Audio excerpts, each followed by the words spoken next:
Hey guys, so today I'm going to be looking at scary things that happened home alone. So yeah, let's just get right into the video. The lights turned off all at once while I was in the kitchen. It was pitch black. I heard the door open. For some reason, instead of thinking power outage, my brain went to someone has cut the power and is coming to kill me. I grabbed the landline, the knife, and was crouched behind the kitchen counter, hearing steps come through the house, trying to breathe as quietly as possible. Then I hear my mom go, "Hello? Anyone home?" The power went out by chance at the exact moment she came in the door. That would have been an awkward hospital trip. That timing though, the power went out and then their mom came through the door. Yo, I would think someone is coming to kill me too, you know? Like, they planned everything. They planned it. They knew what time I was home. They planned everything. That's scary. I mean, it would be okay if only the power went off, but the power went off and the door opened. Oh my gosh, I'm so glad they didn't attack their mum though, you know. Oh, especially because it's dark and you can't see anyone. Thank gosh the mum said something. Thank gosh. My girlfriend and I both travel a lot for work, so it's not unusual for only one of us to be home on any given week. Last fall, she was in San Francisco and I was home alone for a few days. We live in an apartment on the top floor of a building. Above us is a roof with a deck available to everyone. Middle of the night, I get up to use the bathroom and on the walk back to bed, I look over to the study. There's a sliding door in the study leading to a balcony. I immediately stop dead in my tracks. I see the outline of a person standing on my balcony, facing me. I run over, hit the lights, grab a knife from the knife block and start dialing 911. The person is a kid, no more than 16. He sees me hit the lights, grab a knife and my phone, and he immediately grabs the railing on my balcony and flings himself over. I run over, only to see him safe and sound on the balcony below me.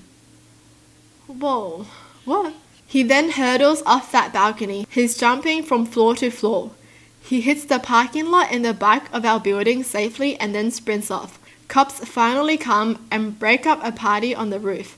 Turns out he was just a drunk friend of someone on the second floor and got dared to do it. Also, shout out to my dog for being asleep 15 feet from the balcony and not doing anything.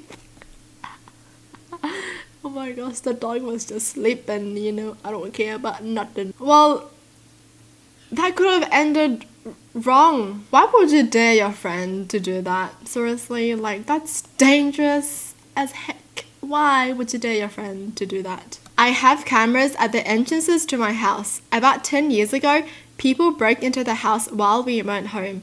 When I review the recordings, you see the back door get blasted open by a sledgehammer. Then you see my dog run up, tail wagging. The burglars started petting him. He brought them his favorite toy. Then they moved off camera. I then saw his favorite toy fly past the camera and then off camera. Then I saw my dog run for it. He played fetch with them. The last thing they did before they left the house was struggle to close the door while pushing my dog back in the house. He still wanted to play. He wasn't a guard dog though. He loved everybody. He was really awesome with my daughter and that's what counts. I love how even though they came in to steal things, they still kept the dog safe in the house, you know? Like, they didn't let the dog run out onto the road and stuff. Jeez. I mean, I'm not saying what they did was right, but at least they had, like, some morals. I started choking on candy. I only survived because I tripped and fell on the couch in such a way that it dislodged the candy. I was nearly killed, then saved by being a klutz. They saved themselves because they were clumsy. Oh my gosh. This is why you should eat things carefully because, you know, even if people were around you, sometimes they don't even know that you're choking or like sometimes they don't know how to help you and that's scary. Someone tried to break into my neighbor's house while I was babysitting their kids. I was 15 and I used to babysit for my neighbors down the block. They had a really nice house, 3 floors with a built-in garage under the house that connected to the basement. It was the family's most used entrance of the house and they rarely locked the basement door as long as the garage was locked. They also had the type of security system where anytime a door opens, you heard beep, beep, beep. After the parents left one night, I was putting the kids to bed and I heard the beep, beep, beep. I yelled out, thinking it was the parents coming back for something, but no one answered. The system on the wall kept reading, basement door open. I was freaked out, so I called my dad and asked him to come by since he was only a few houses away. When he arrived, he told me to stay in the kitchen while he checked the house, but before he could, we heard the beep, beep, beep again, and then the garage door opened. When we ran to the window to see if the parents were pulling into the driveway, they weren't. Instead, someone in a hoodie was running out of the garage door and into the woods behind the house. My dad ended up calling the cops. I'm still creeped out by it.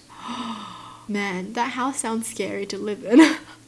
I'm just afraid of like lots of story houses, you know, like 2-story houses. I can't even handle that because I'll just be too afraid going down the stairs at night. This is why you should lock every door. You know, if you go out, just lock every door. They probably observed to see if the parents were gone. That's why they came in. Maybe they planned it, you know? Maybe. Because they escaped to the woods, right? Meaning they probably saw the parents leave every single day or something if they were observing the house.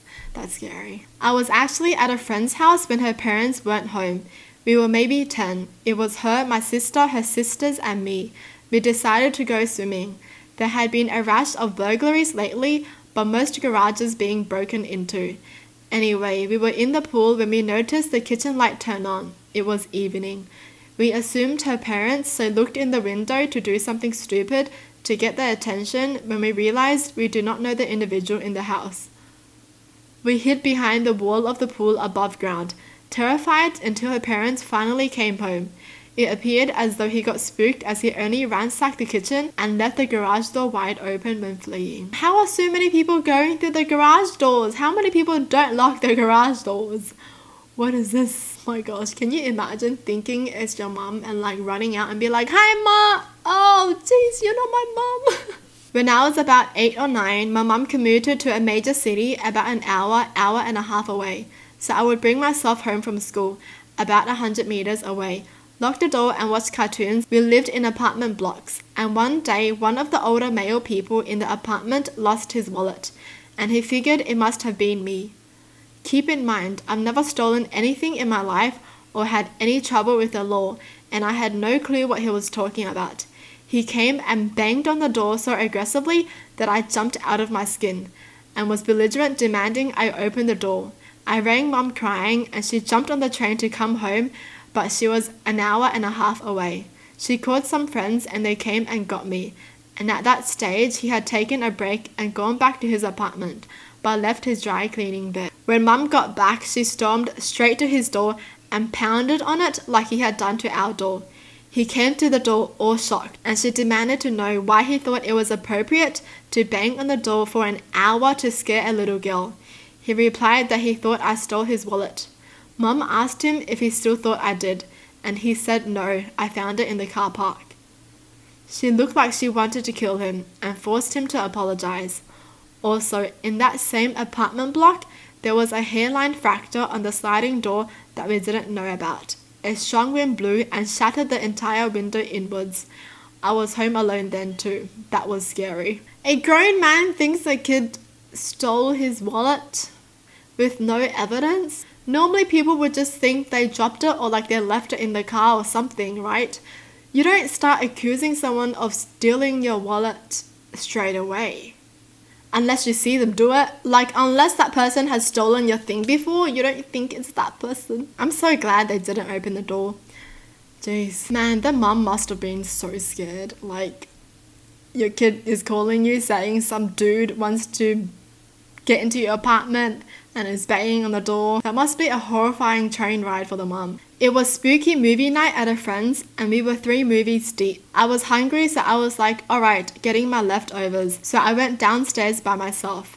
When I closed the fridge, I caught movement out of the corner of my eye, and when I turned to see what it was, there was a ghostly white skeletal thing just staring at me from outside the patio, with shimmering hazy lights pulsing behind it. I freaked, dropped my food, and run upstairs nearly in tears, babbling about someone or something in the yard. Turns out it was just my own reflection, mixed with the lights and steam from the hot tub outside, but I've never been so scared in my life.